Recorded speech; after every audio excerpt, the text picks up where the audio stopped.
Hola, muy buenas tardes a todas y a todos. Espero y tengan una excelente tarde.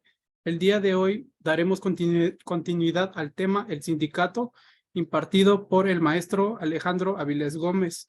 Maestro, muy buenas tardes. El tiempo es todo suyo. Todo suyo. Puede comenzar, por favor. Muchas gracias. Muy buenas tardes a todas y a todos. Esperando que todos gocen de cabal salud. Eh, Vamos a continuar con nuestras pláticas que hemos venido sosteniendo a lo largo ya de 5 sesiones. Con esta sería la sexta. Eh, Hoy vamos a ver el Comité de Libertad Sindical, un tema importante en los asuntos de carácter colectivo. Y también vamos a ver cómo se presenta una queja en el Comité de Libertad Sindical. Antes de eso, pues haremos ahí algunos comentarios.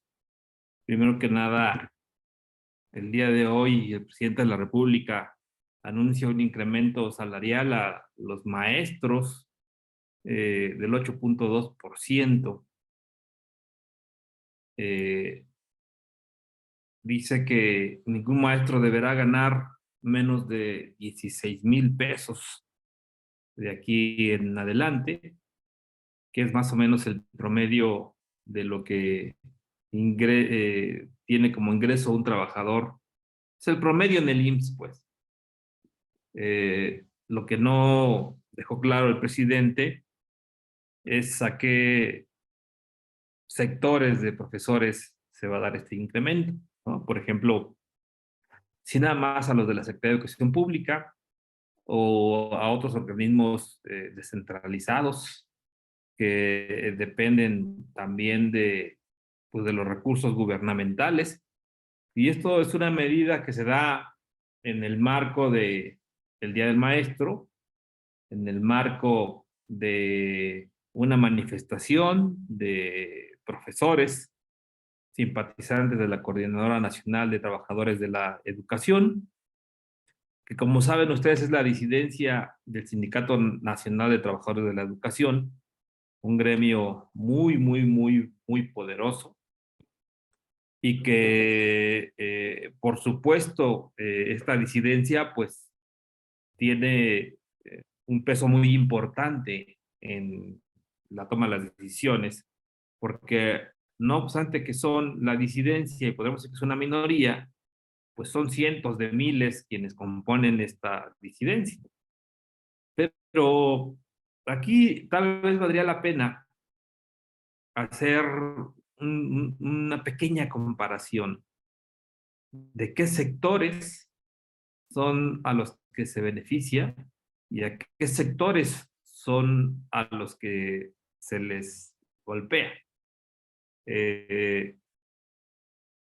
Y aquí vamos a comentar algo que sucedió más o menos hace como un par de años con los trabajadores de la Comisión Federal de Electricidad, en donde el presidente de la República les devuelve prácticamente una cláusula que se les había mutilado en su contrato colectivo de trabajo y que tiene que ver con la jubilación.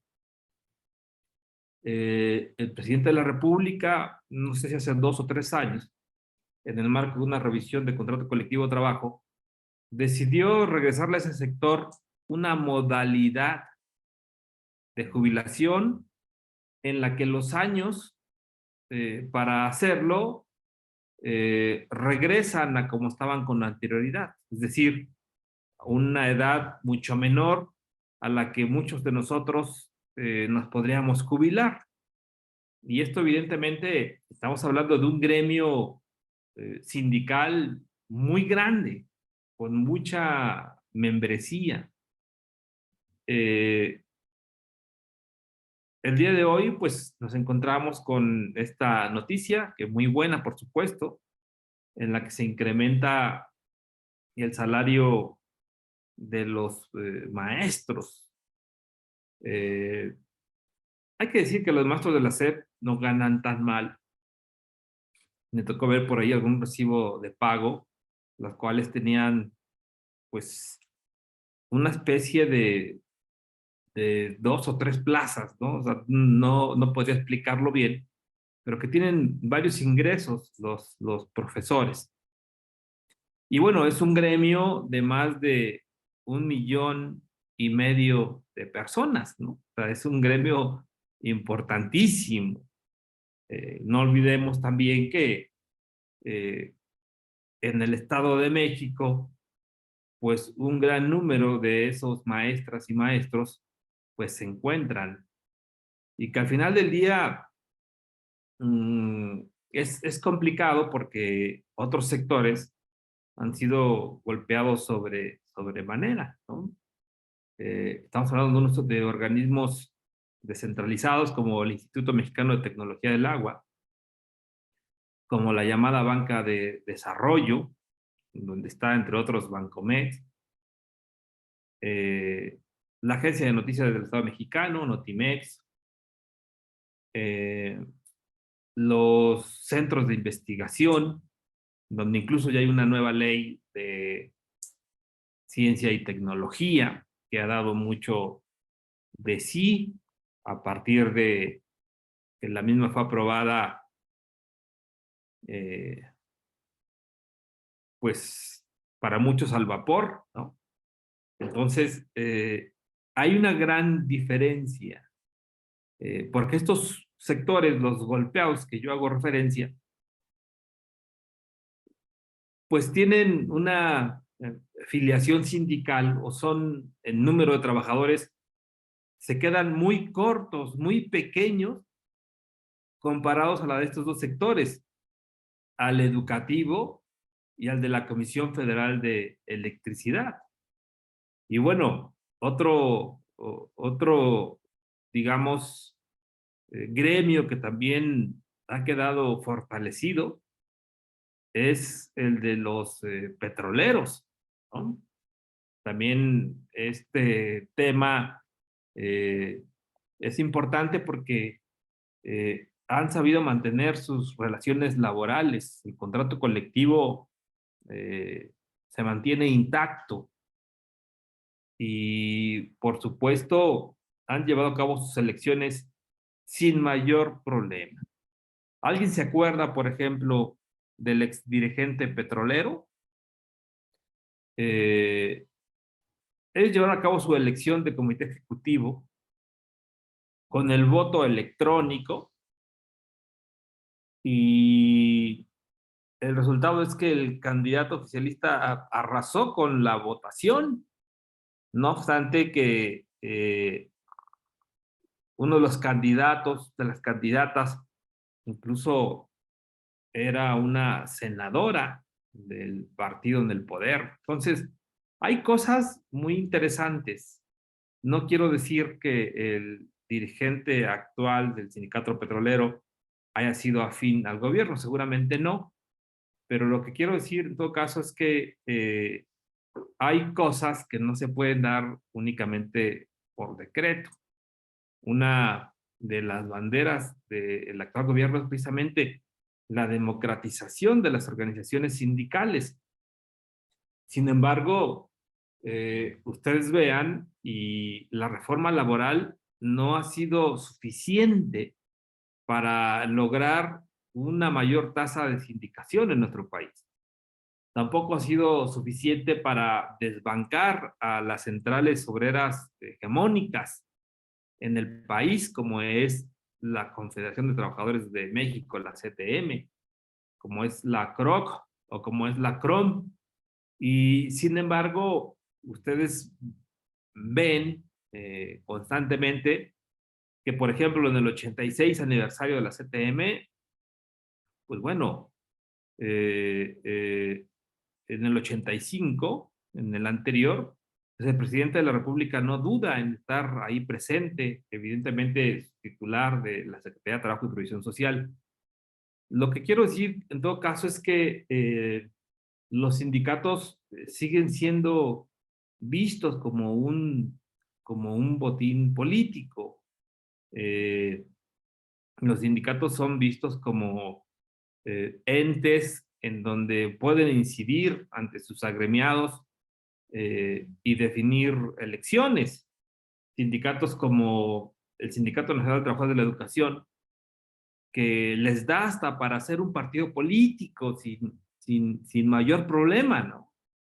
En establecer candidatos, el hacer negociaciones y bueno, al final, si bien ya no son partidos corporativos, porque el voto corporativo ya no es posible en México, lo que sí es posible es que los dirigentes orienten y llamen a votar por tal o cual candidatura. Eso evidentemente que no solamente está impedido por las normas electorales, sino también en las propias leyes laborales.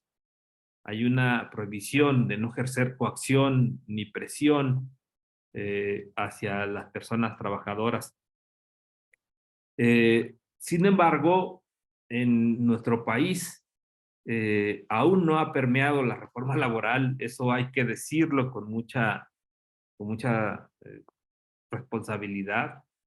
Y lamentablemente, eh, mm, solamente muy pocos han tenido la oportunidad de saber en qué consiste la reforma laboral y por ello tenemos un contexto en donde pues ya se está implementando, ya se implementó la reforma, veremos los resultados a muy corto o mediano plazo.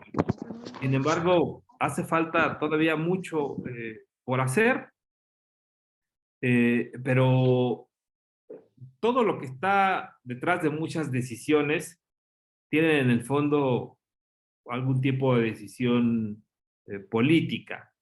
Y vamos a ver, porque por ejemplo, a mí me preguntaban el día de hoy si el incremento anunciado por el presidente de la República alcanzaba, por ejemplo, a los colegios de bachilleres, a los institutos tecnológicos, a los CONALEP, instituciones que a lo largo y ancho del país hay muchas y que vamos a ver, pues el presidente de la República en una mañanera dijo que iba a eliminar el outsourcing y no lo eliminó.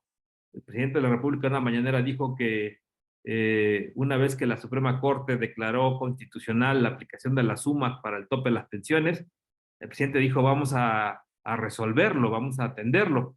Y bueno, vuelvo a repetir, este anuncio que se hace no lo he visto oficializado en ningún documento. Sin embargo, la Secretaría de Trabajo y su titular ya han estado, digamos, como dicen por ahí coloquialmente, cacaraqueando esa manifestación en la mañanera. Y vamos a ver, porque los trabajadores al servicio del Estado también el año pasado tuvieron un incremento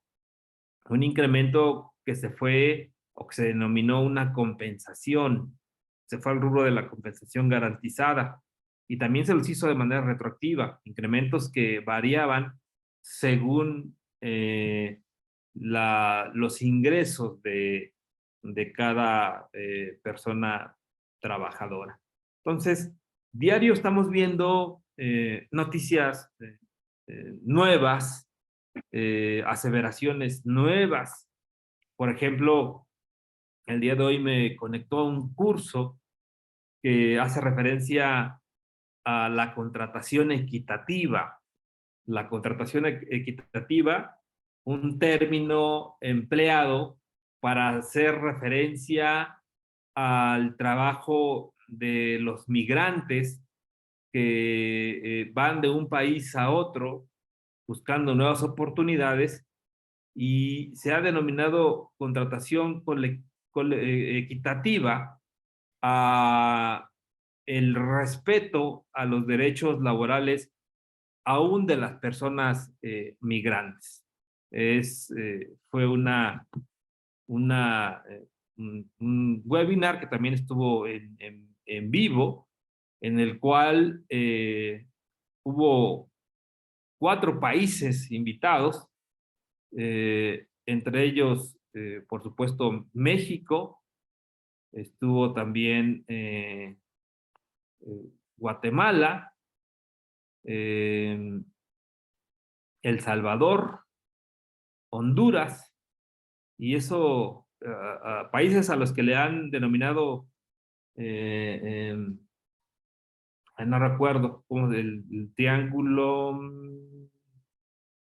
no recuerdo, pero que al final del día son países donde se da mucho la migración, sin dejar de lado que muchos otros migrantes, como en Haití, como en Venezuela, han estado cruzando por nuestro país, en el que México dejó de ser un país de tránsito para ser un país de destino. Y diario vemos los acontecimientos que se dan en torno a los migrantes. Algo que se decía en ese evento es que México había llevado a cabo muchísimas acciones para llevar a cabo una contratación equitativa, en fin, una serie de números, de datos que pueden tal vez sorprender a quien no precisamente vive acá en México, pero que escucharlos pareciera que estamos en otro país, ¿no? No en un país en, en vías de desarrollo, sino en un país de primer mundo. Y entonces el tema de la contratación equitativa es un tema que no se ve, pero ahí está, no se discute, no se habla, diversos temas en los que eh, no ahondamos, como el tema de la transición justa, que hace referencia precisamente a hacer frente al cambio climático a través de acciones, a través de empleos verdes, a través de estrategias que permitan hacer frente al calentamiento global. Transición justa es el término que poco lo discutimos en nuestro país, y que los distintos foros deben ser temas que se deben de insertar. Son temas que incluso en otros países ya tienen años. Las responsabilidades familiares, otro tema que sin duda también es importante. La economía de cuidados, son algunos de los temas que se discuten en el ámbito internacional, y que acá nos limitamos a lo básico. Eh, la contratación equitativa, si ustedes le preguntan a muchos colegas si saben qué es, no van a saber contestarles qué significa la contratación equitativa.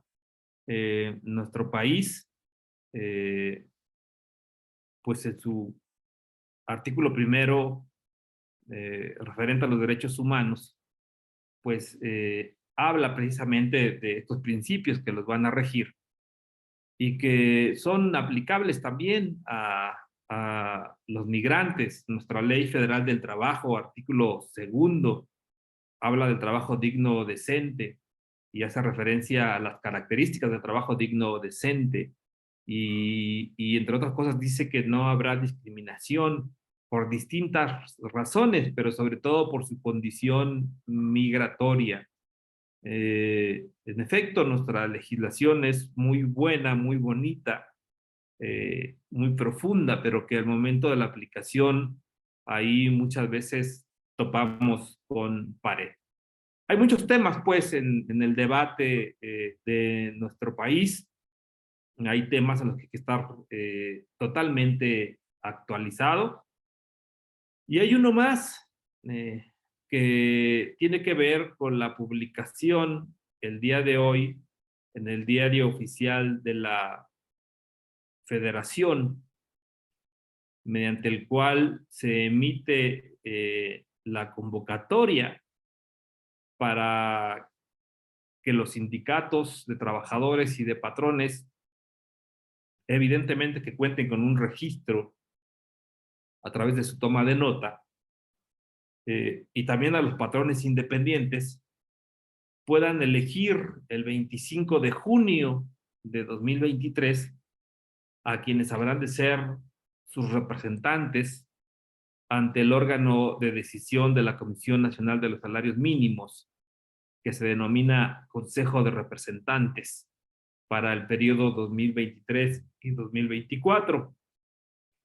Esto es importante porque en este Consejo de Representantes se determina cuál va a ser el incremento año con año a los salarios mínimos.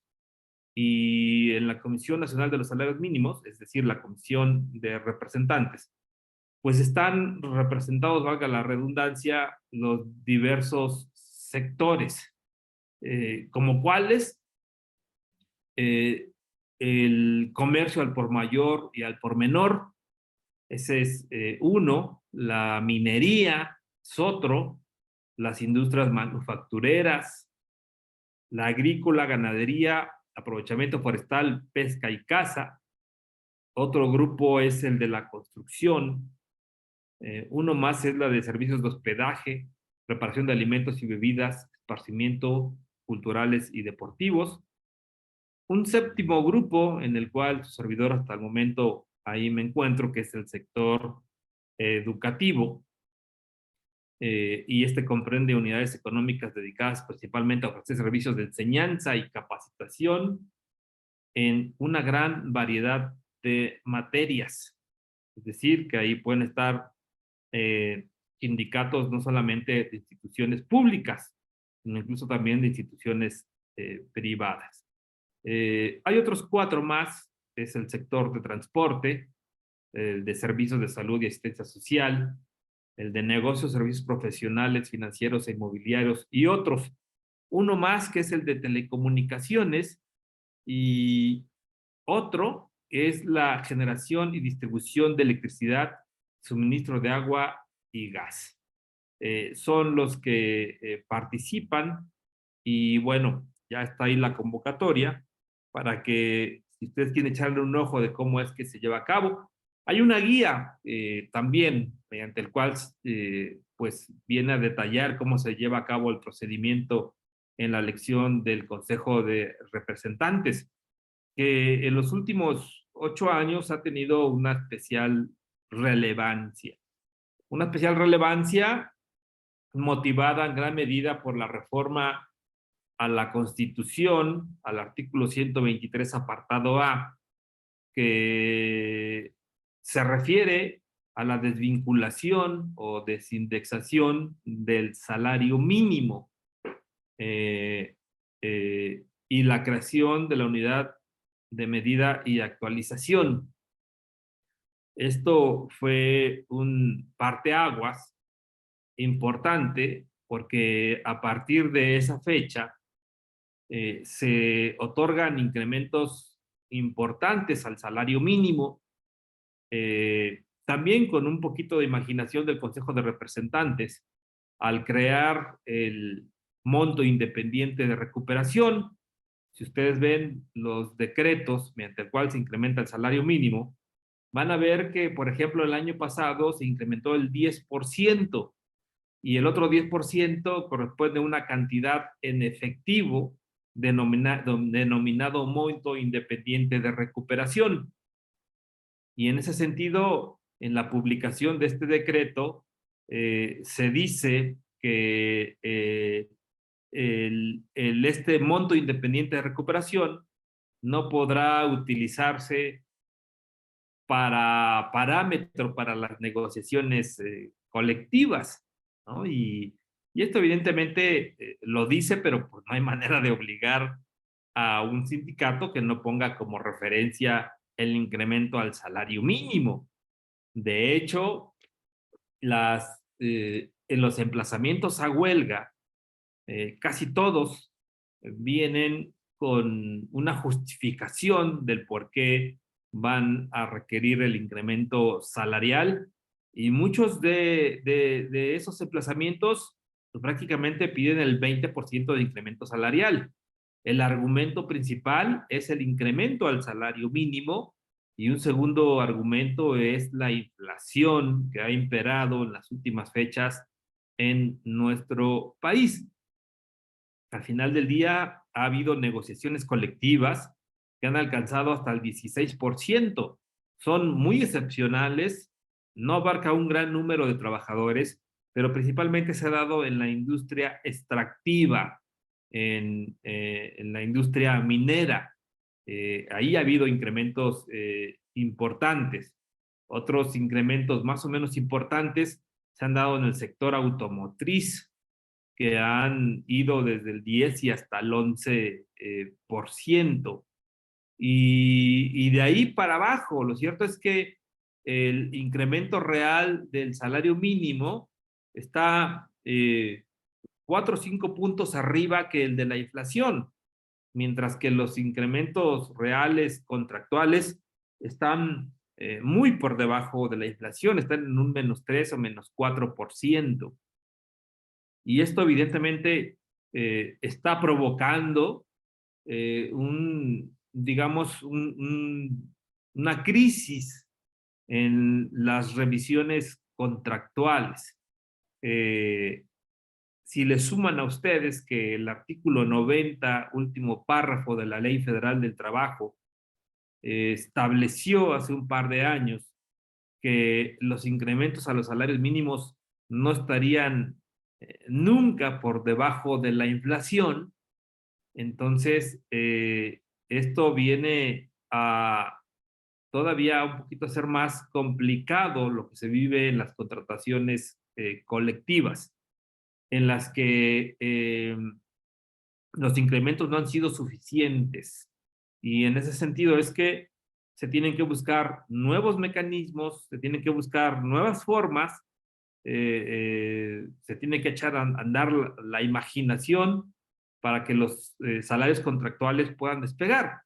Hay incluso un problema, fíjense, lo contrario, en algunos centros de trabajo que tienen cláusulas en su contrato colectivo de trabajo que están tasadas en salarios mínimos. Entonces, una prestación en salarios mínimos evidentemente ha provocado que también 2 o 3 empresas por ahí se vean difícil.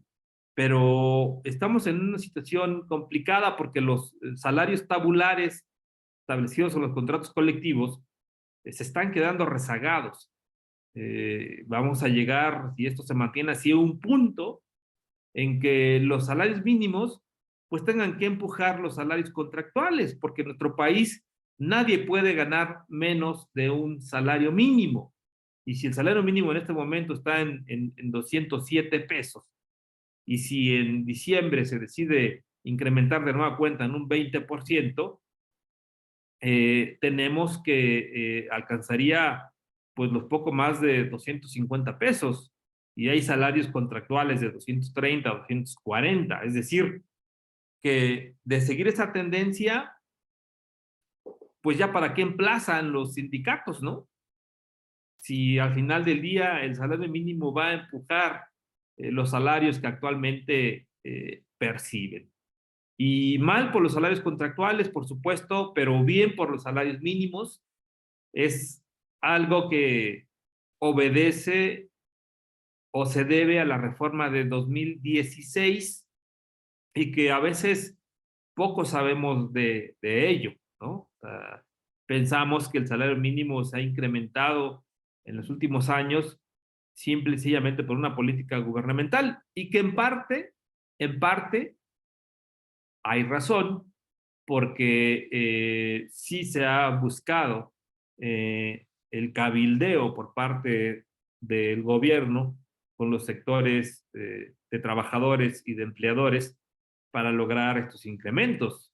El año pasado el Consejo de Representantes votó por unanimidad, pero el antepasado fue por mayoría, con el voto del gobierno a través de su presidente de la comisión, con el voto del sector de los trabajadores, pero con el voto en contra del sector empresarial. Y en ese sentido es que pues va habiendo una recuperación en el salario mínimo. Algunos de ustedes recordarán que en los 70s, en los 80s, los salarios mínimos se incrementaban hasta el 50%, había incrementos de emergencia, pero la inflación también se iba hasta el 100%, ¿no? Es decir, siempre la inflación fue por encima del incremento al salario mínimo, y esto evidentemente con el paso del tiempo fue haciendo pequeño el poder adquisitivo. Existe una ligera recuperación, pero va a llevar todavía un tiempo llegar a un momento en el que verdaderamente se puedan satisfacer las necesidades de un jefe de familia en términos de lo que establece la Constitución, en términos de lo que establece la Ley Federal del Trabajo. Pero vamos a ver qué es lo que sucede. Al gobierno actual todavía le queda pues otra oportunidad para seguir incrementando el salario mínimo, por lo menos para hacer los cabildeos necesarios, que es este año 2023. El siguiente año ya estará al frente del Ejecutivo Federal otra persona. Y vamos a ver cuál es los incrementos que se dan. Lo cierto es que hay una gran rotación en el sector de trabajadores. A muchos de ellos no les gusta hacer antigüedad en las empresas, y a menor ingreso hay una mayor rotación. A mayor ingreso hay una menor rotación. Pero bueno, son aspectos que iremos revisando a través de nuestras pláticas, que no son menores y que forman parte del contexto de las políticas gubernamentales y de lo que sucede en el mundo del trabajo. En fin, vamos a ver un tema el día de hoy. No sé si alguien tenga algún comentario respecto a estos dos temas que comentamos. Consejo de Representantes de la Comisión de Salarios Mínimos, incrementos salariales al sector de los profesores. ¿Algún comentario? ¿No? Bueno. Pueden participar con todo gusto, y pueden discrepar incluso. No pasa nada. Al fin que a través de la pantalla no pasan los chanclazos. Compartir la pantalla. Un segundito.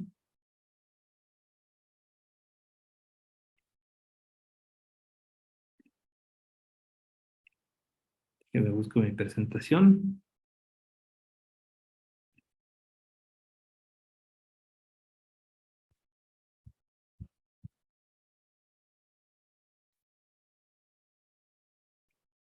El día de hoy nos vamos a ir a las 7.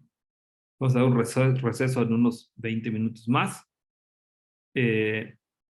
Y para que lo tengan presente.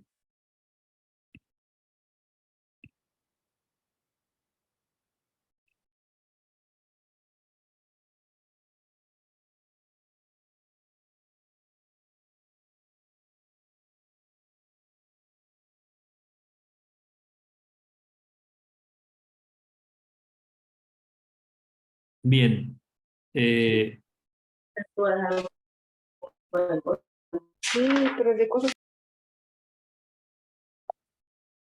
Bien, el día de hoy vamos a ver el Comité de Libertad Sindical de la Organización Internacional del Trabajo. Más adelante vamos a ver los mecanismos de control de la OIT, entre ellos este Comité de Libertad Sindical, pero también hay otros temas no menos importantes y que los veremos pues más adelante. Por lo pronto vamos a ver el Comité de Libertad Sindical de la Organización Internacional del Trabajo. Aquí en esta exposición vamos a ver qué es el Comité de Libertad Sindical. Vamos a ver el mandato del Comité de Libertad Sindical y vamos a ver también un modelo de queja por violaciones a la libertad sindical. Bueno, el Comité de Libertad Sindical es un órgano de carácter tripartito que ha sido conformado dentro de la Organización Internacional del Trabajo desde 1951. Más o menos tiene la edad que tiene el Convenio 87 de la Organización Internacional del Trabajo. Está integrado por 9 personas del Consejo de Administración y por un presidente que se supone tiene independencia. Este comité sesiona regularmente 3 veces al año y lo que lleva a cabo es un análisis y solución de conflictos de los cuales han derivado diversos principios que pues son básicamente derecho internacional sobre la libertad sindical.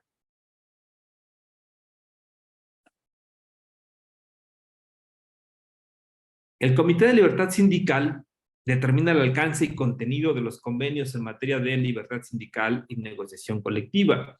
Muchas de las resoluciones de juzgadores, de los tribunales colegiados de circuito, de la propia Suprema Corte, están sustentados en las decisiones del Comité de Libertad Sindical.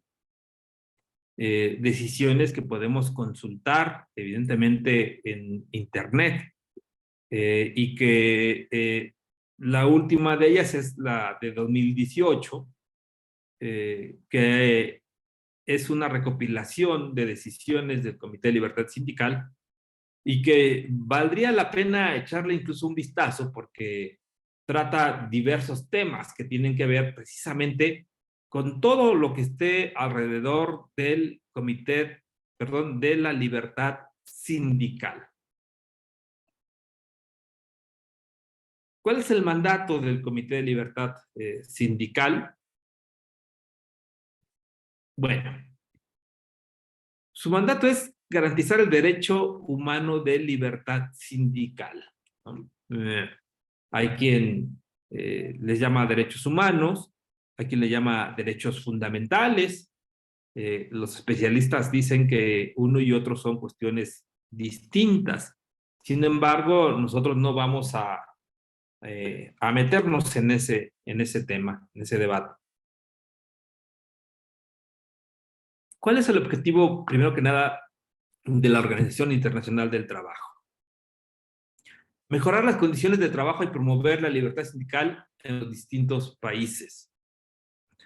También contribuir a la aplicación efectiva de los principios de libertad sindical como garantía primordial de la paz y la justicia social. La Constitución de la OIT refiere que para alcanzar la paz social, pues es necesario que se pueda dotar de, entre otras cosas, de mecanismos para garantizar la libertad sindical. Promover y garantizar el derecho de asociación de trabajadores y empleadores. Y aquí volvemos a lo mismo. ¿Por qué promover la asociación de trabajadores y empleadores? Porque es la mejor forma de buscar mejores condiciones para los trabajadores.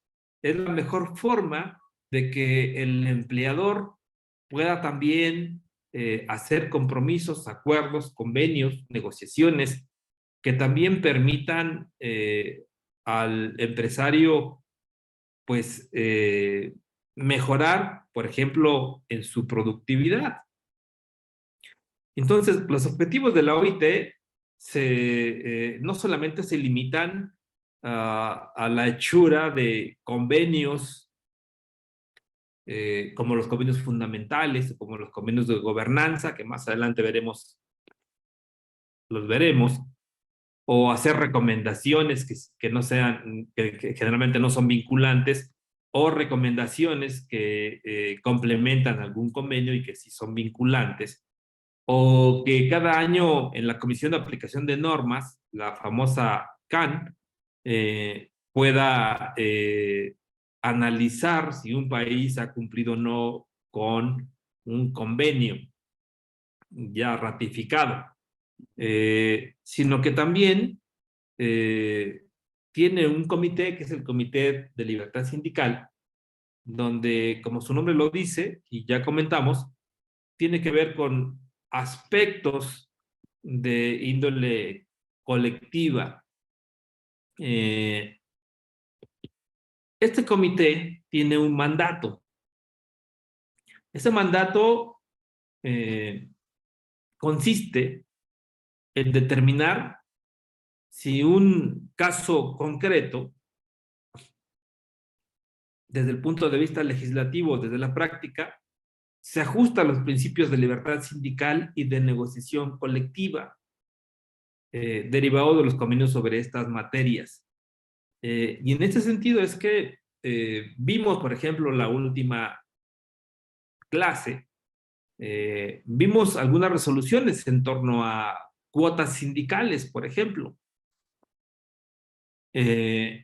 Todos estos temas que ha resuelto el Comité de Libertad Sindical son a partir de quejas presentadas ante este comité, en las que se analiza si una legislación, si una decisión, si lo que establece un convenio colectivo transgrede los principios de libertad sindical o no.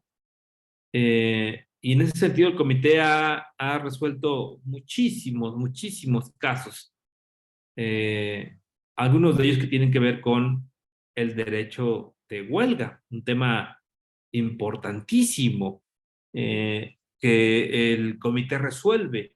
No obstante, que para los empleadores el derecho de huelga no está establecido ni en el convenio 87 ni en el convenio 98. Y en efecto, en ninguno de estos dos convenios, principalmente el 87, hace referencia a la huelga. Y entonces, evidentemente que eso hace 12 años, en 2011, generó un debate muy fuerte en la Organización Internacional del Trabajo.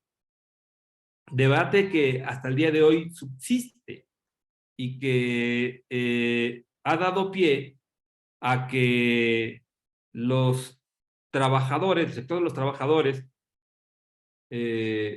pretenda llevar el tema a la Corte Internacional de Justicia, en virtud de que la Constitución de la OIT establece que cuando haya un tema, un problema de interpretación, se pueda recurrir a la Corte Internacional de Justicia. Y en este sentido es que, bueno, en algunos países todavía el derecho de huelga no está reconocido. Nosotros pasamos de la etapa de la prohibición a la etapa de la tolerancia y después pasamos a la etapa de la autorización. México ha reconocido el derecho de huelga ante la OIT. La Convención Americana ha reconocido el derecho de huelga eh, como un derecho de las personas trabajadoras. Y también hay un documento que ahorita les digo cómo se llama.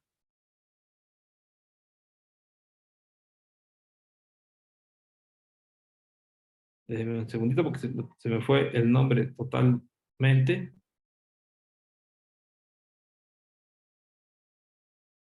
que es la opinión consultiva 27/21,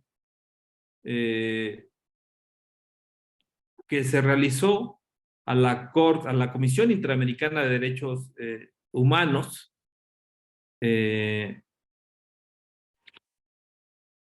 y está muy buena la resolución. Esperemos que la podamos analizar, habida cuenta que ustedes tienen una clase exprofeso para el derecho de huelga. Esta opinión consultiva, que en un rato la comparto con ustedes, viene también a reconocer los derechos a la libertad sindical, negociación colectiva y huelga, y su relación con otros derechos con perspectiva de género.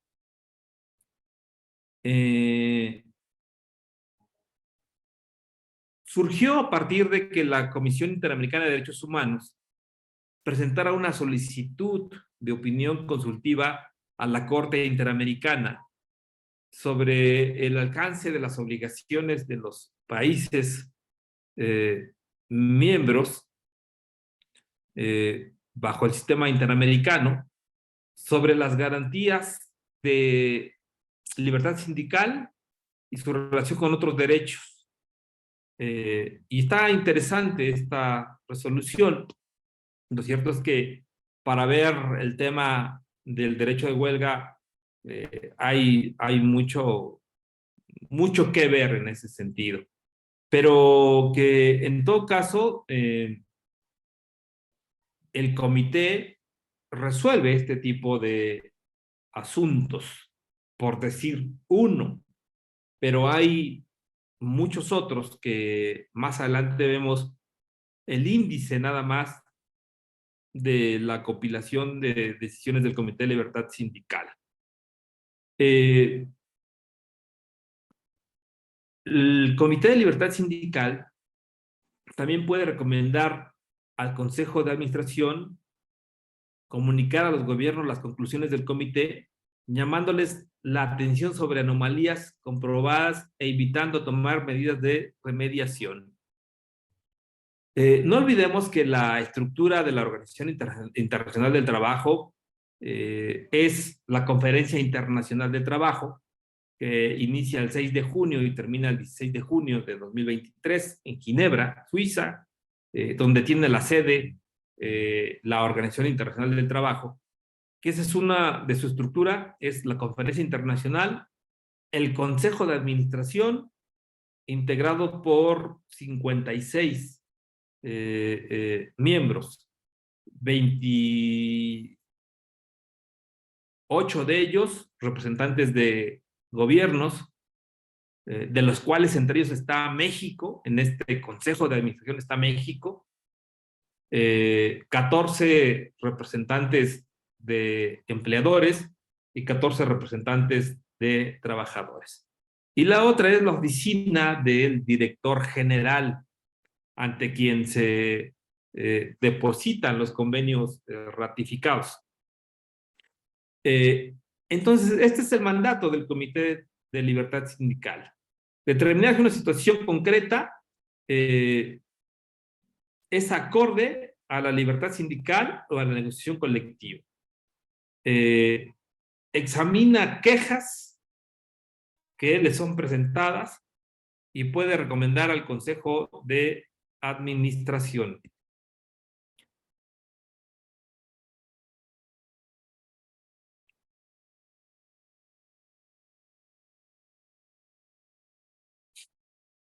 Fundamento jurídico del análisis de quejas por parte del Comité de Libertad Sindical reside en la Constitución, en su Constitución de la OIT y la Declaración de Filadelfia, que establecen que los estados, por el simple hecho de ser miembros,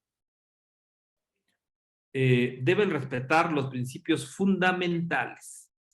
¿Cuáles son esos principios fundamentales? Los vamos a ver un poquito más adelante. ¿Cuál es el sistema de quejas ante el Comité de Libertad Sindical. Bueno, este comité únicamente conoce quejas por violación a los derechos de libertad sindical y de negociación colectiva, de ninguna otra índole. Por eso se llama Comité de Libertad Sindical. Y libertad sindical pues incluye aspectos que son más bien de carácter colectivo.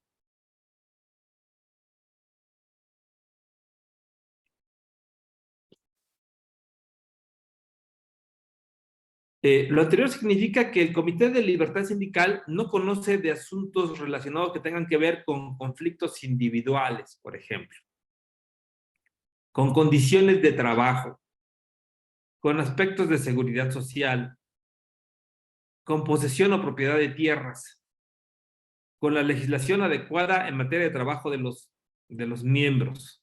Entonces, de eso no conoce el Comité de Libertad Sindical. Por eso, al momento de presentar una queja, debemos saber cómo presentarla. Ahora, ¿quiénes pueden presentar una queja ante este Comité de Libertad Sindical?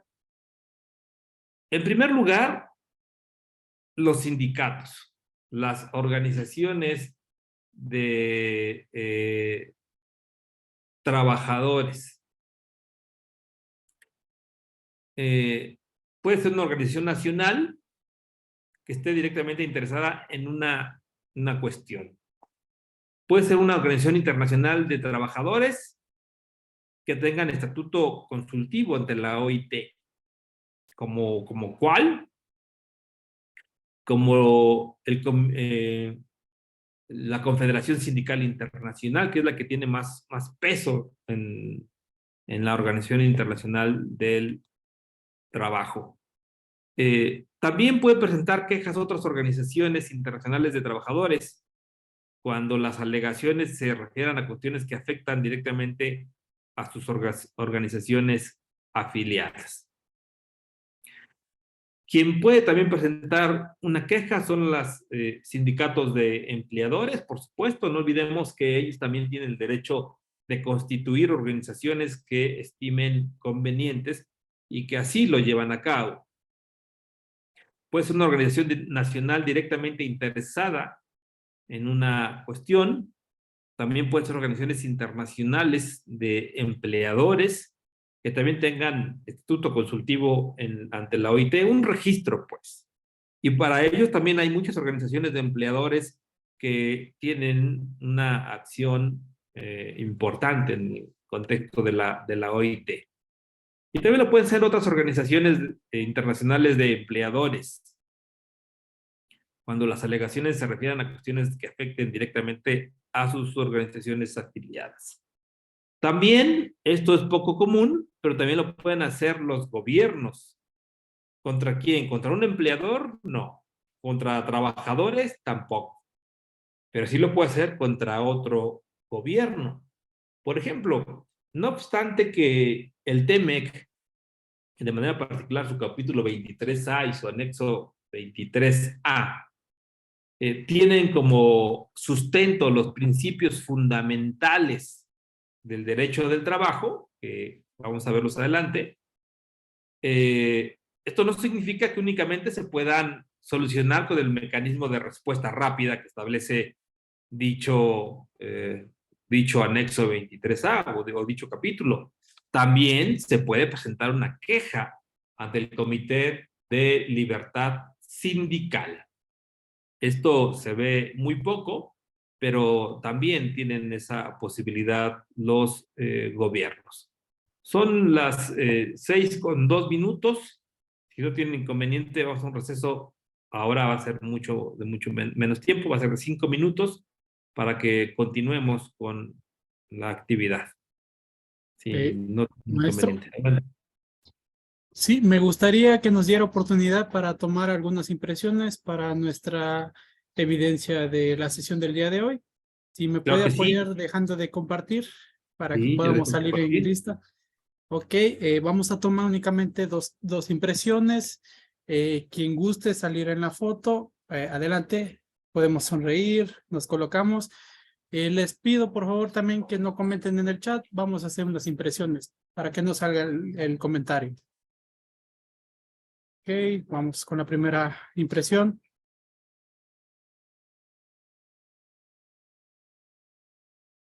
Ok, listo. Salió la primera.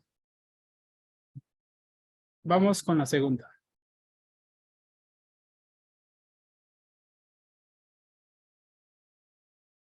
Bien, maestro, le agradecemos mucho.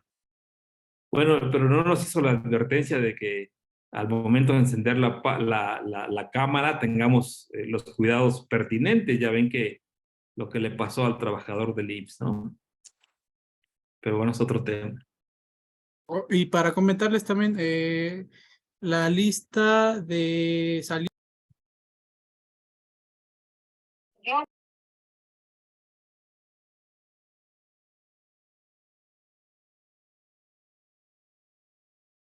Bueno, entonces estábamos comentando que quienes pueden presentar quejas en el Comité de Libertad Sindical son las organizaciones de trabajadores, las organizaciones de empleadores y los gobiernos.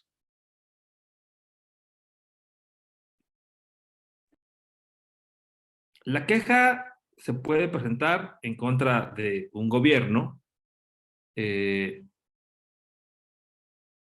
La queja la recibe y trata el comité independientemente de que el Estado miembro interesado haya o no ratificado alguno de los convenios relacionados con la libertad sindical y la negociación colectiva. ¿Cuáles son estos dos convenios? El convenio 87, el convenio 98. Y aquí tiene que ver la declaración de 1998 sobre los principios y derechos fundamentales de la OIT, la cual vamos a ver más adelante, pero que dice a grosso modo que todos los estados simplemente por ser parte de la OIT tienen la obligación de respetar, de promover y de hacer cumplir los derechos que vienen consagrados en los distintos convenios. Cuando se presenta una queja ante el Comité de Libertad Sindical respecto a la libertad sindical o a la negociación colectiva, los gobiernos deben de emitir una respuesta a dichas acusaciones. Eso es importante. Nos presentamos una queja, pero nos van a necesariamente, van a darle parte al gobierno de que se trate para efecto de que formule sus alegaciones.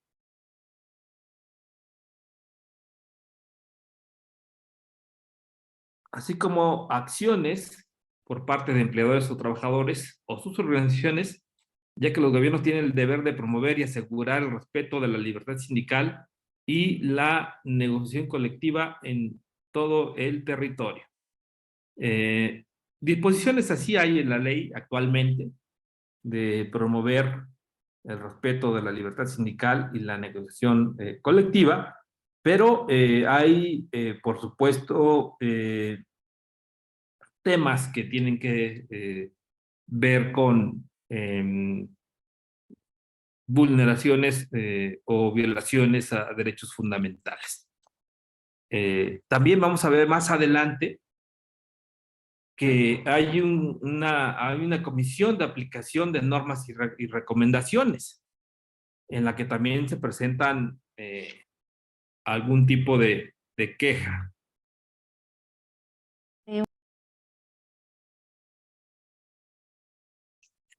Algunas particularidades de la admisibilidad de las quejas. Las quejas, que recibe el comité, están sujetas a varias condiciones. Una de ellas es que el comité es quien determina si una organización está constituida como organización profesional de acuerdo con la constitución de la OIT, más allá de los requisitos que se puedan establecer en cada uno de los países. Por ejemplo, resulta inadmisible una queja, perdón, resulta admisible una queja, aun cuando se haya disuelto la organización o sus líderes se encuentren refugiados en el extranjero. Es procedente una queja. No se considera requisito de admisibilidad que el sindicato haya redactado sus estatutos tal como la ley nacional lo establece, pues los principios de la libertad sindical se exigen que se constituyan sin autorización previa. En ese sentido, aunque no tengamos una toma de nota, por ejemplo, porque nuestros estatutos no cumplan con algunas disposiciones legales, eso no significa que no seamos un sindicato de trabajadores o de empleadores. Y ese simple hecho nos da pie a que podamos formular una queja ante el Comité de Libertad Sindical. Pues, como lo dice la Ley Federal de Trabajo y también lo dice el Convenio 87, las organizaciones de empleadores y de trabajadores tienen el derecho de constituir organizaciones que estimen convenientes. La falta de reconocimiento oficial de la organización sindical no implica la no admisión de la queja, cuando de los alegatos se desprende que existe una vía, que existe en la vía de los hechos. Hay sindicatos de hecho también, organizaciones de hecho. Por ejemplo, al inicio de la exposición hablaba yo, por ejemplo, de CTM, de la CROC, de la CROM. Todos ellas tienen una toma de nota, pues tienen un reconocimiento por parte de la autoridad registral. Pero, por ejemplo, la Unión Nacional de Trabajadores, la llamada UNT, no tiene un reconocimiento oficial en nuestro país. No tiene una toma de nota. La Unión Nacional de Trabajadores actúa de facto. De hecho, es invitado en algunos temas. Por ejemplo, la Dirección de Relaciones Internacionales de la Secretaría de Trabajo y Previsión Social les envía invitación para que envíen una delegación a la Conferencia Internacional del Trabajo. No obstante que no tienen un reconocimiento oficial. Pero el que no lo tengan no los limita para que no presenten una queja ante el Comité de Libertad Sindical. De hecho, hay unas quejas presentadas en los últimos tiempos contra el Estado mexicano por la violación del derecho a la huelga. Estas quejas tienen que ver con la huelga de Notimex. Seguramente habrá otras que no estoy yo enterado, pero existen algunas quejas recientes en contra del gobierno mexicano por la vulneración al derecho de huelga. Algunas de ellas se las ha llevado a cabo la Unión Nacional de Trabajadores. Vuelvo a repetir, no obstante que no tiene un reconocimiento oficial. Las quejas siempre deben de tener nombre y apellido de quien la promueve. No puede presentarse en el anonimato. El comité tomará las medidas que considere apropiadas cuando existan alegaciones de cierta gravedad que no había examinado previamente. Entonces siempre hay que identificarse quién es quien promueve. Ahora, las quejas, ¿dónde se presentan? Primero que nada debe hacerse por escrito y debe estar dirigida al director general de la Organización Internacional del Trabajo, en su sede, que es en la sede que está en Ginebra, en Suiza. Entonces, generalmente también se presenta en las oficinas regionales.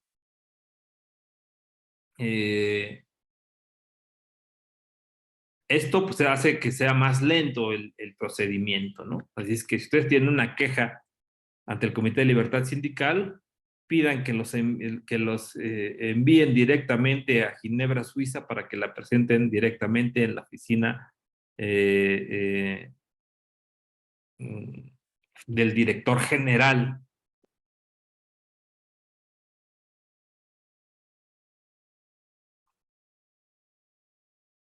también la puede presentar en las oficinas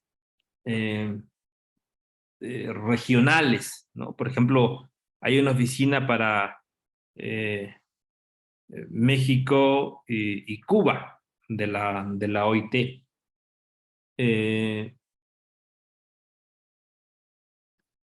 Cuando se presenta una queja hay que observar ciertos requisitos para que pueda proceder. Vamos a ver que es como si fuera una demanda, ¿no? Tenemos que señalar fecha, domicilio para oír recibir notificaciones. Tenemos que describir los hechos con detalle.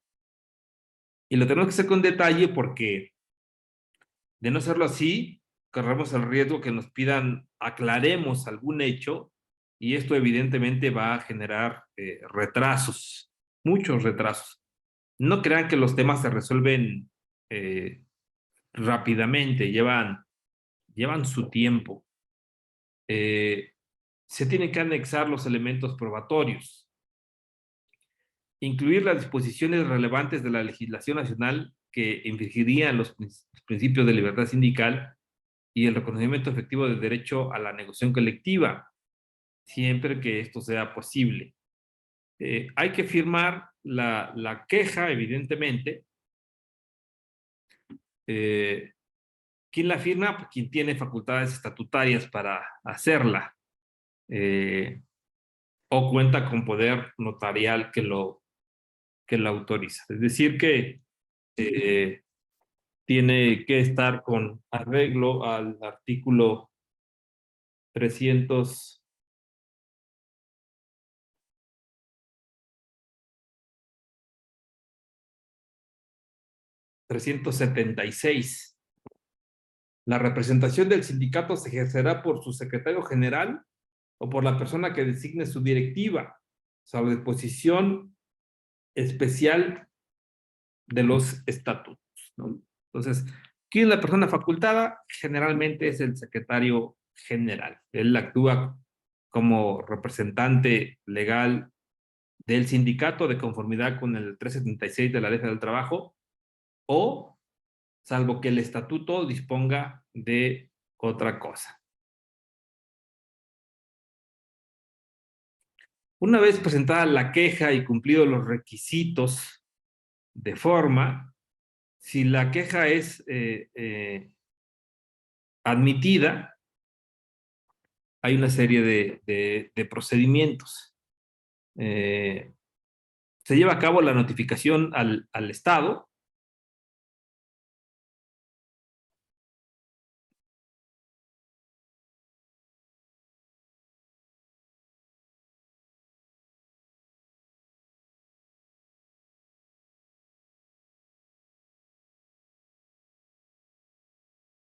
Creo que por una cuestión involuntaria, creo que rayé yo mi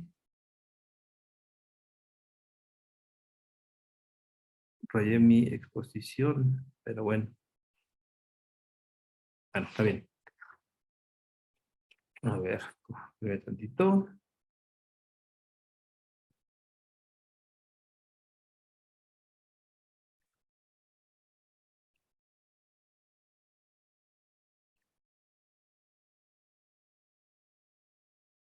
Un segundito.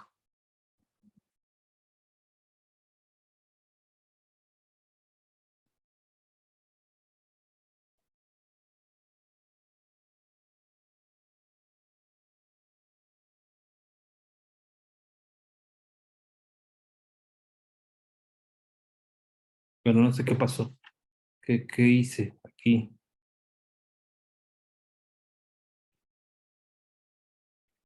Bueno, se lleva a cabo la notificación al país de que se trata.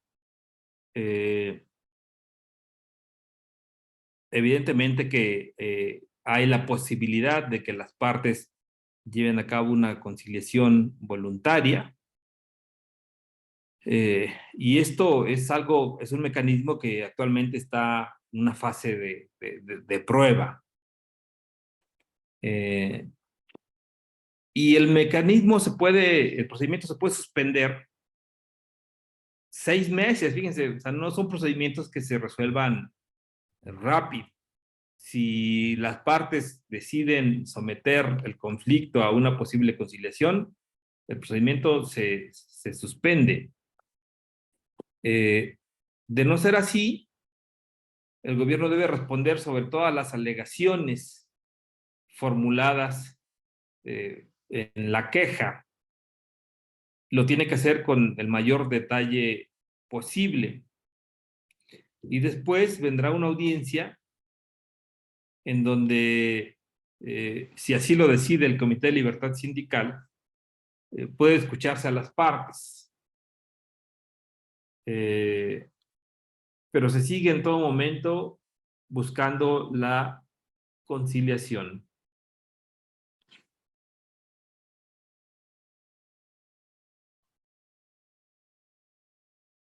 ¿Qué es lo que lleva a cabo el Comité de Libertad Sindical cuando no hay respuesta de algún gobierno?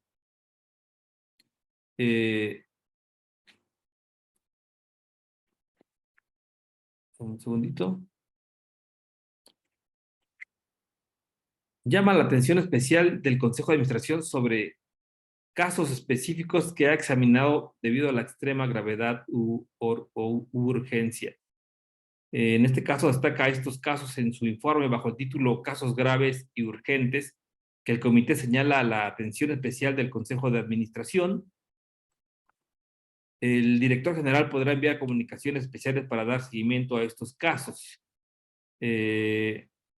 Solamente si se consideran casos graves o urgentes. El Comité de Libertad Sindical da vista al Consejo de Administración. También se pueden realizar llamados urgentes. Si a pesar del tiempo transcurrido desde la presentación de las quejas o la emisión de sus recomendaciones, en al menos 2 ocasiones no ha recibido observaciones de los gobiernos en un caso en particular. Es decir, que los gobiernos pudieran hacer como que no ven o no oyen, o puede ser que haya una transición en los gobiernos y se quede ahí encajonado, pero si después de 2 ocasiones no da respuesta, pues se pueden hacer llamamientos urgentes. El presidente puede tener acercamiento con la delegación del gobierno interesado en el Consejo de Administración o en la Conferencia Internacional del Trabajo. Esto como una posibilidad en caso de que el gobierno no dé luz, no dé respuesta, pues pudiera ser que el presidente del Comité de Libertad Sindical busque a la delegación del gobierno interesado en el Consejo de Administración o en la Conferencia Internacional del Trabajo, porque también envían representantes del gobierno. El 6 de junio inicia la 111 Conferencia Internacional del Trabajo y van representantes del gobierno de México.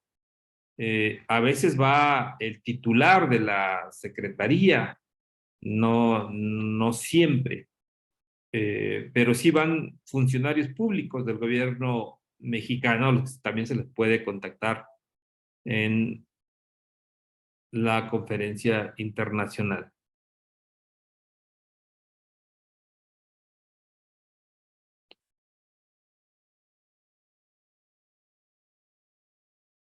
Una vez que el gobierno da contestación a una queja,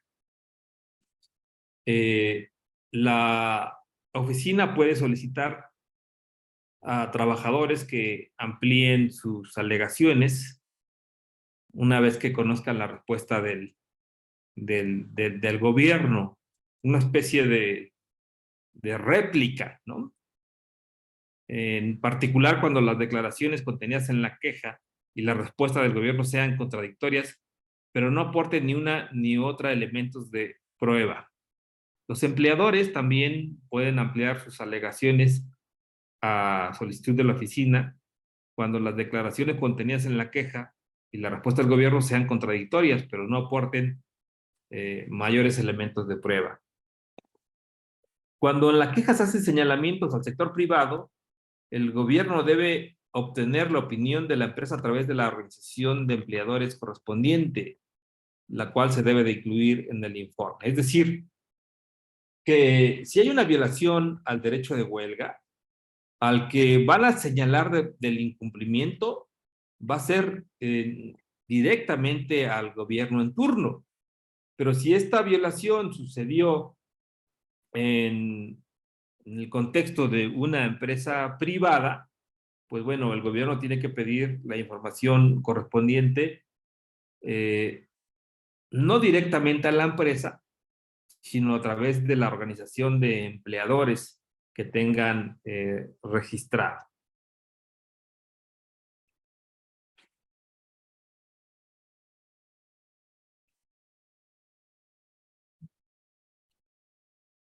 Es posible recurrir a contactos preliminares o directos de modo que un representante del director o una persona independiente o un funcionario de la Organización Internacional del Trabajo se envíe al país interesado para que aclaren los hechos relativos a un caso y o se busque una solución a las dificultades surgidas. Esto es común, bueno, no es común. Esto es una posibilidad, pero no se da generalmente porque los gobiernos, antes de que eso ocurra, buscan por todos los medios resolver, y el hecho de que envíen a una misión al país es algo así como que de plano no se puede con la responsabilidad, ¿no?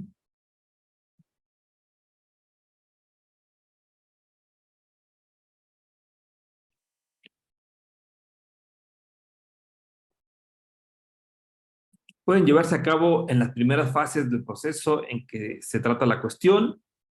Cuando se trata de quejas con alegatos de carácter especialmente grave, requieren la aprobación previa del presidente del Comité de Libertad Sindical.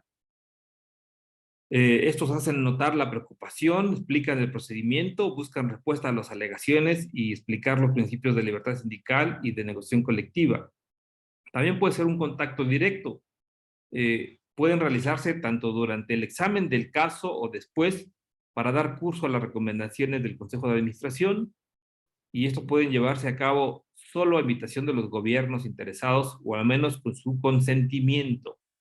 Eh, También es poco común que se envíe un contacto directo. Se envían a lugares donde de plano hay violaciones muy graves a la libertad sindical. En la región, en América Latina, hay casos, por supuesto, de ese tipo.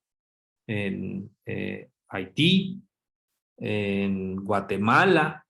En Guatemala, por ejemplo, hay asesinatos de dirigentes sindicales y incluso es un tema que se va a tratar en la próxima conferencia internacional en la Comisión de Aplicación de Normas, que ya lo veremos más adelante, en la cual se analizan casos de países donde se transgreden convenios internacionales. Y esto se ve en la Comisión de Aplicación de Normas, que es una comisión permanente de la Conferencia Internacional del Trabajo.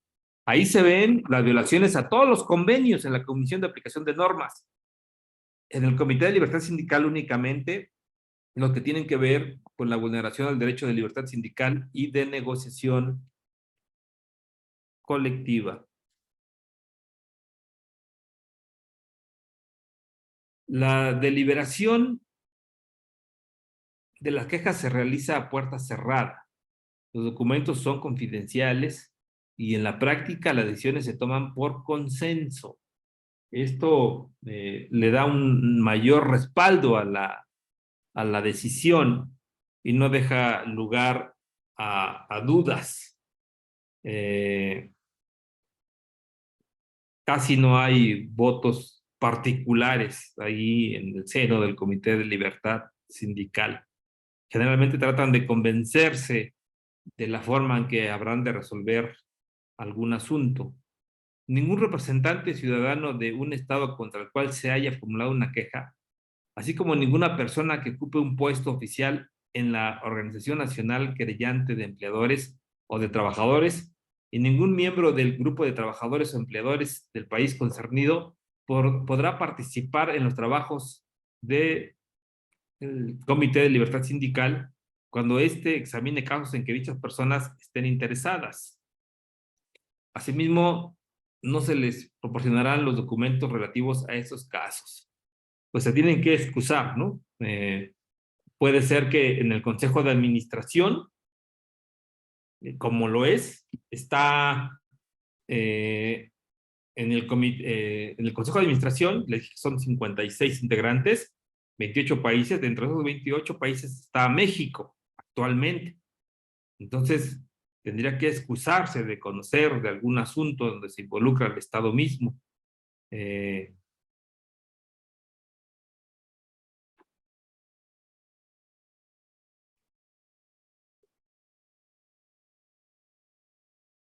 El informe se transmite al Consejo de Administración para aprobación y en última instancia se publica en el boletín oficial en el sitio web de la Organización Internacional del Trabajo. Los informes sobre cada caso tienen la siguiente estructura: alegatos, respuesta del gobierno, conclusiones y recomendaciones del Comité de Libertad Sindical.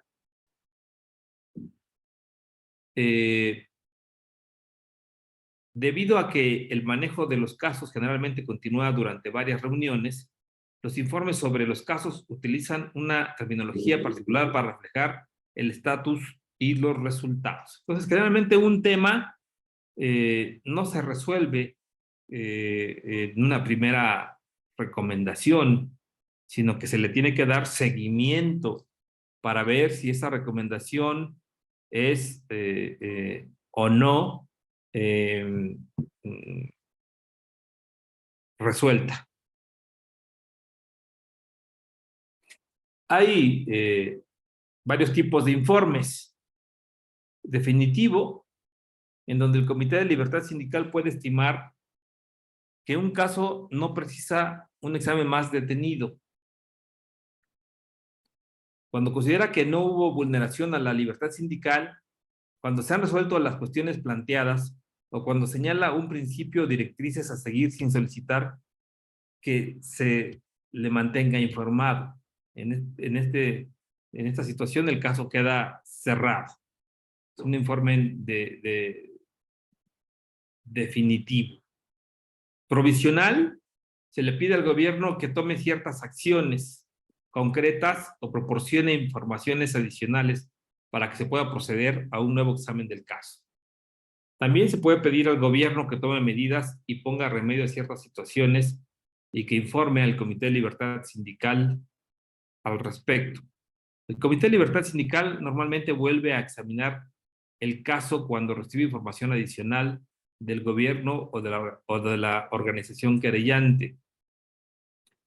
Informes sobre la evolución, que son seguimiento a las acciones tomadas por el gobierno para implementar sus recomendaciones. Hasta que se hayan resuelto todas las cuestiones pendientes, es hasta que el caso queda cerrado. Terminología relativa a los casos e informes del Comité de Libertad Sindical. Puede ser un caso activo, en seguimiento o cerrado.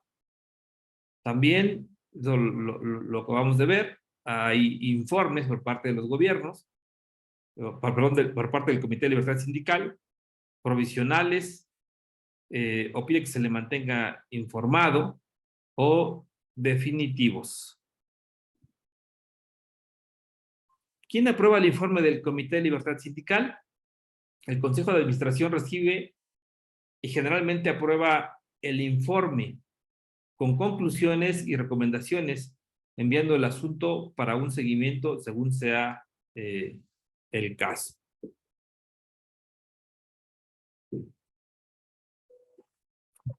Seguimiento del informe. Cuando se han ratificado los convenios relevantes en su informe, el Comité de Libertad Sindical generalmente llevará a la atención de la Comisión de Expertos en aplicación de convenios y recomendaciones los aspectos legislativos de un caso.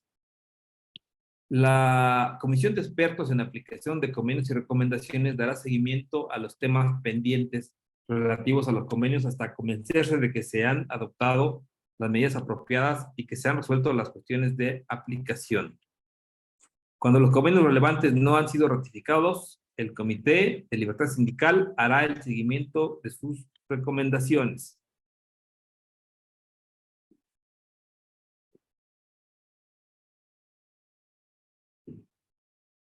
Preguntan si hay prescripción de las quejas.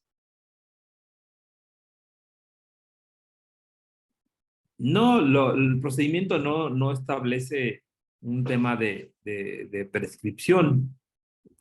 Yo entiendo que se pueden examinar en cualquier tiempo, sin embargo, me parece que el presentarlo con posterioridad debilita un poco la acreditación de las violaciones, puede retrasar la solución, pero no se establece un tiempo de prescripción. A la fecha, el Comité de Libertad Sindical ha examinado más de 3.300 casos referidos a una amplia gama de aspectos de la libertad sindical y de protección de los derechos sindicales. Está disponible en el sitio web de la OIT una recopilación de sus decisiones. Vamos a ver uno de los cuadernillos del Comité de Libertad Sindical. Ahorita se los muestro. Denme un segundito.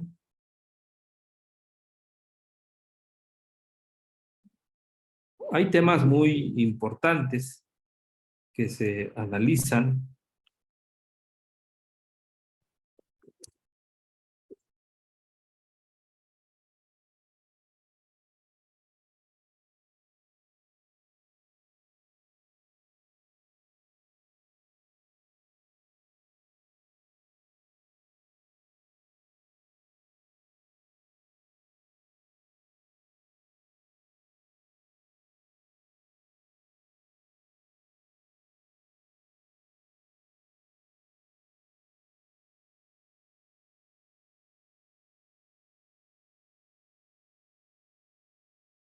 En un segundito, estoy abriendo. Está un poco pesado el archivo.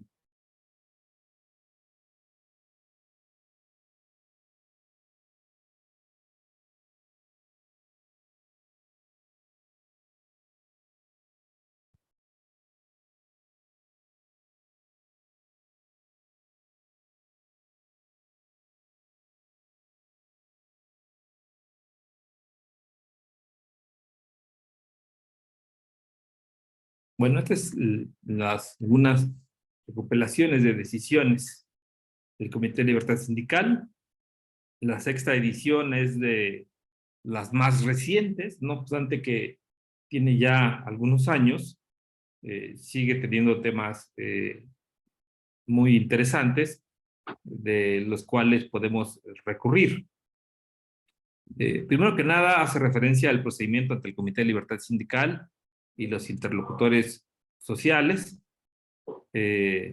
Habla primero del funcionamiento de la OIT en materia de libertad sindical, el ámbito de competencia del Comité de Libertad Sindical, que ya hemos venido viendo, obligaciones fundamentales de los Estados miembros en materia de derechos humanos y derechos sindicales, obligaciones de los gobiernos en el marco del procedimiento ante el Comité de Libertad Sindical y las funciones que tienen las organizaciones de trabajadores y de empleadores. Tiene temas como derechos sindicales, derechos de las organizaciones y empleadores y libertades públicas. Y viene muchas decisiones en este sentido. Un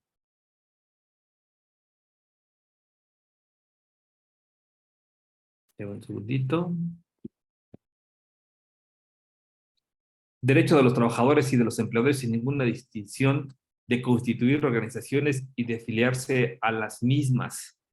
Y aquí tiene varios temas. Por ejemplo, la organización de funcionarios públicos, como pueden ser miembros de las Fuerzas Armadas y de la Policía, personal civil de las Fuerzas Armadas, personal del Poder Judicial, trabajadores de los servicios públicos locales, bomberos, etcétera, etcétera, ¿no? Esto es personal de embajadas, personal de seguridad, trabajadores de agricultura, etcétera, etcétera. Tiene un importante número de casos. Trabajadores jubilados, futbolistas profesionales, trabajadores de pequeñas empresas. Recientemente se presentó una iniciativa en el Congreso de la Unión para el tema de los deportistas profesionales. Si bien hay un apartado en la Ley Federal del Trabajo, este es un tanto insuficiente. Derecho de los trabajadores y de empleadores a constituir organizaciones sin autorización previa. Derecho de los trabajadores y de empleadores a constituir las organizaciones que estimen convenientes de afiliarse a las mismas. Derecho de las organizaciones de redactar sus estatutos y reglamentos, ¿no? Aquí viene una serie de limitaciones que incluso en los amparos que promovieron algunos sindicatos con motivo de la reforma laboral del 19, en algunas resoluciones se tomaron algunos aspectos de decisiones del Comité de Libertad Sindical.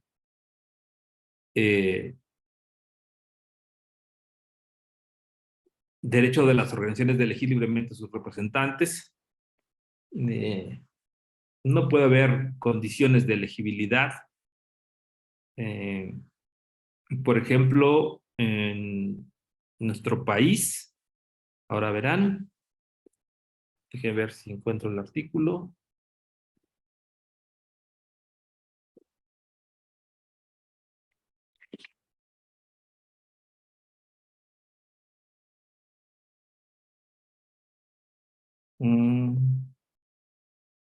Aquí tiene su Ley Federal del Trabajo, el 372.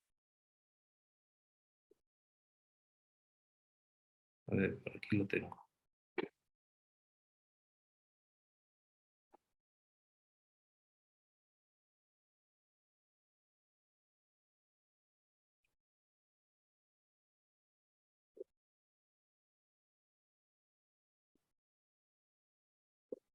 Bueno, el 372 dice, no podrán formar parte de la directiva de los sindicatos los trabajadores extranjeros.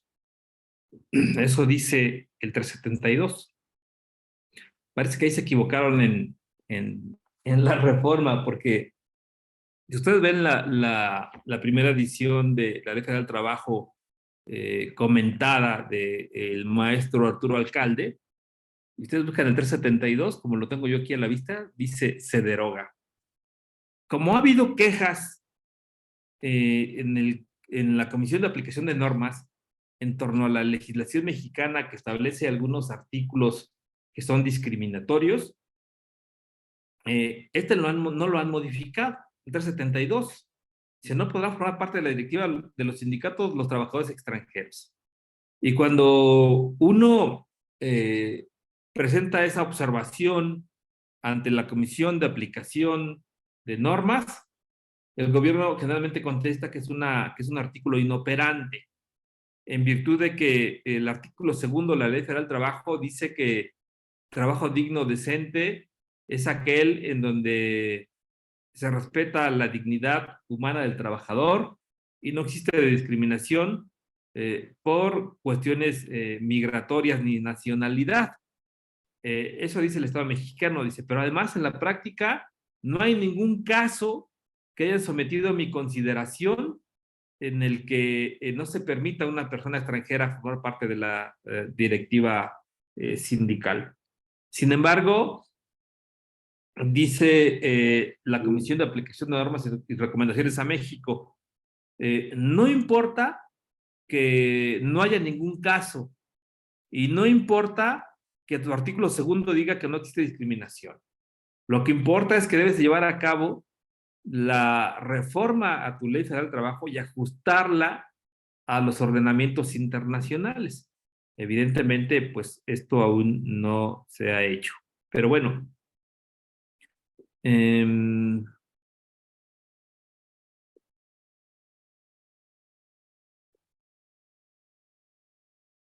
destitución de juntas directivas, derecho de las organizaciones de organizar su administración, derecho de las organizaciones de organizar libremente sus actividades y de formular su programa de acción, derecho de huelga, aquí hay un apartado del derecho de huelga, la importancia del derecho de huelga y titularidad, la finalidad de la huelga, las huelgas económico-sociales, las políticas de solidaridad, ¿no? La fracción sexta del 450 de la Ley Federal del Trabajo dice que se puede tener por objeto una huelga la solidaridad con otra huelga, ¿no? En cuyo caso el empleador estará eximido de pagar salarios caídos. Modalidades de la huelga, la parte empleadora durante la huelga, limitación de la duración de la huelga. En nuestro país ahora se establece que cuando una huelga ya duró más de 60 días, se puede someter a la imputabilidad, a la decisión del tribunal, la imputabilidad de la misma, ¿no? Después de los 60 días lo pueden hacer los empleadores, antes no. Antes la huelga podía durar indefinidamente. Ahora los empleadores pueden, después de 60 días de estallar la huelga, presentar un recurso ordinario de imputabilidad de la huelga, ¿no? En nuestro país. Pues hay muchos temas importantes respecto a la huelga. Disolución y suspensión de las organizaciones, derecho de las organizaciones de trabajadores y de empleadores de constituir federaciones y confederaciones, protección contra la discriminación antisindical, protección contra actos de injerencia, negociación colectiva, es algo importante,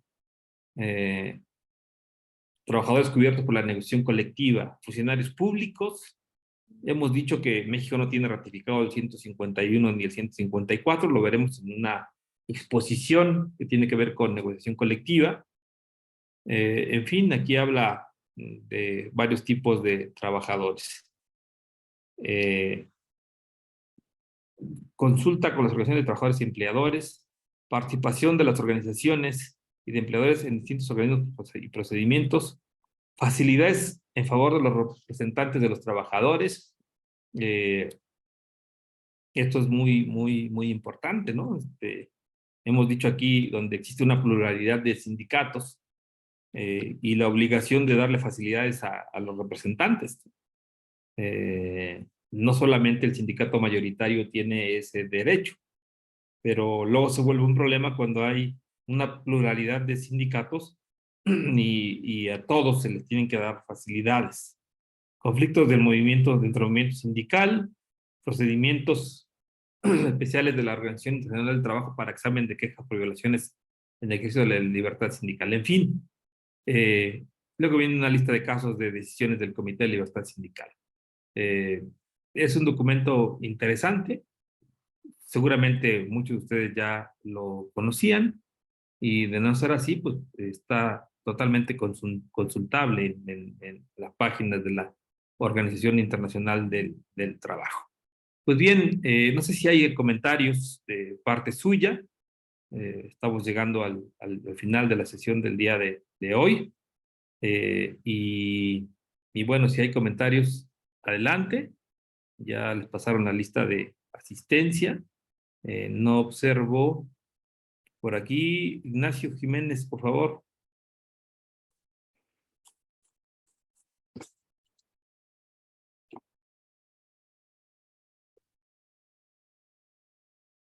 Ignacio Jiménez levantó Sí. su mano, pero tiene su micrófono apagado.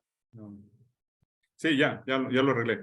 Bueno, nomás ¿hay posibles sanciones o cuáles son las posibles sanciones derivadas de la queja resueltas por el comité o repercusiones que pudiera haber? Siempre se ha dicho, a lo mejor, no sé, informalmente, que a lo mejor otras organizaciones podrían sancionarlo con cuestiones económicas o con los tratados que afecten indirectamente, pero directamente hay sanciones.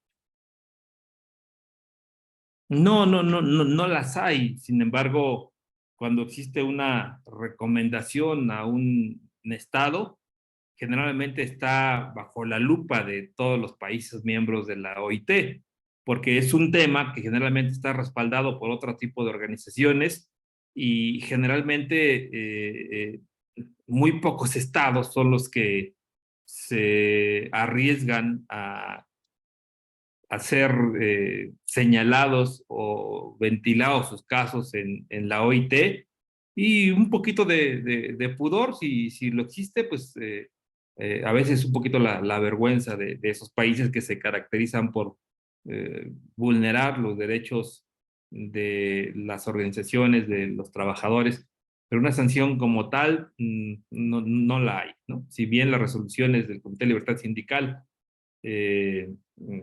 no son definitivas en principio, porque tienen que darle seguimiento, generalmente los gobiernos tienden a dar respuesta al planteamiento, ¿no? Para salir del bache, aunque después de nueva cuenta se vuelvan a meter en el mismo tema de incumplimiento. ¿Algún otro comentario?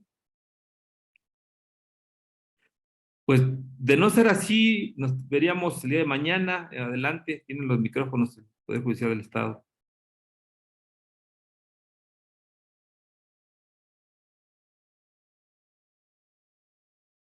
¿No hay ningún comentario por parte de la escuela? Ningún comentario, maestro. Bueno, pues entonces agradezco su comprensión y nos veríamos mañana a las 5 de la tarde. Tengan muy buena noche. Gracias. Gracias. Felicidades, Gracias, maestro. maestro. Gracias. Felicidades. Muy amable, gracias. Feliz día a todos los maestros.